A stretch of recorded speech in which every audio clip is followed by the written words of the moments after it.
ជំរាបសួរបងប្អូនទាំងអស់គ្នាថ្ងៃនេះនាងខ្ញុំមានមុខម្ហូបមួយទៀតមាន់លីងអំបិលម្ទេសមកចែកជូនបងប្អូនទាំងអស់គ្នា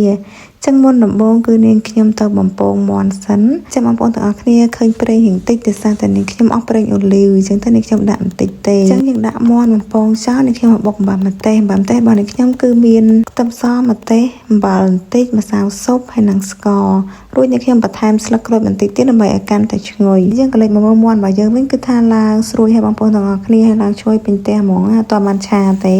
ដួសទុកចានមួយឡៃសិនយើងមកដាក់ឆា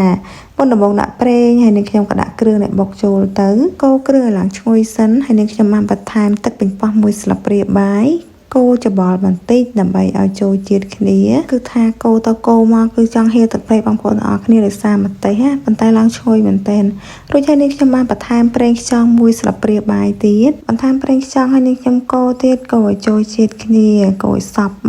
ចឹងឃើញថាមើលតដៃកូរដល់បងប្អូនទាំងអស់គ្នាក៏ញាប់មែនទែនរួចហើយនាងខ្ញុំបានបន្ថែមស្ករក្រហមព្រោះយើងដាក់ស្ករក្រហមទៅគឺកាន់តែឆ្ងាញ់ចេះស្ករក្រហមនាងខ្ញុំដាក់កន្លះស្លាបព្រាបាយរួចកូរច្បល់ស្ករក្រហមឲ្យឡើងរលាយចូលជាមួយនឹងគ្រឿងរបស់យើង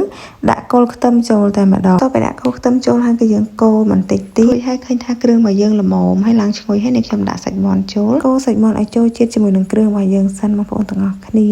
ជាយើងកូររៀងយូរតិចប៉ុន្តែកុំបើកភ្លើងខ្លាំងពេកយើងបើកភ្លើងមកល្មមចឹងគេថាកូរទៅកូរមកសាច់មាន់របស់យើងគឺចូលជាតិជាមួយនឹងគ្រឿងសព្វល្អហើយនាងខ្ញុំក៏ដាក់ស្លឹកខ្ទឹមចូលតែម្ដងចឹងយើងដាក់ស្លឹកខ្ទឹមទៅគឺកាន់តែឈ្ងុយទៀតគឺថាឈ្ងុយមិនបន្ទាប់ពីដាក់ស្លឹកខ្ទឹមហើយឃើញថាមាន់លីងបំទេរបស់យើងគឺឆ្អិនហើយបងប្អូនទាំងអស់គ្នាចឹង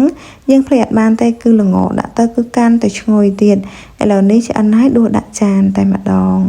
ចឹងគឺថារសជាតិគឺអែមមែនតើបងប្អូនទាំងអស់គ្នាអើយញ៉ាំមួយបាយក៏ឆ្ងាញ់អ្នកក្លែមក៏ត្រូវចឹងបងប្អូនមកញ៉ាំបាយជាមួយនឹងខ្ញុំទាំងអស់គ្នាអរគុណបងប្អូនដែលបានតាមដានវីដេអូនេះខ្ញុំតាំងពីដើមរហូតដល់ចប់